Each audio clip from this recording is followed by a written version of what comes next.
اور انہوں نے مسلمانوں میں عیب ہی کون سا دیکھا ہے سوائے اس کے کہ اللہ نے اپنے فضل سے اور اس کے پیغمبر نے اپنی مہربانی سے ان کو دولت مند کر دیا ہے. سو اگر یہ لوگ توبہ کر لیں تو ان کے حق میں بہتر ہوگا، اور اگر منہ پھیر لیں تو اللہ ان کو دنیا اور آخرت میں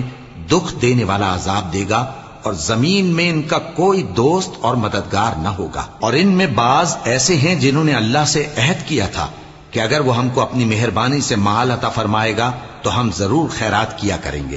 اور نیکوکاروں میں ہو جائیں گے. لیکن جب اللہ نے ان کو اپنے فضل سے مال دیا تو اس میں بخل کرنے لگے اور اپنے عہد سے روگردانی کر کے پھر بیٹھے. تو اللہ نے اس کا انجام یہ کیا کہ اس روز تک کے لیے جس میں یہ اللہ کے روبرو حاضر ہوں گے ان کے دلوں میں نفاق ڈال دیا،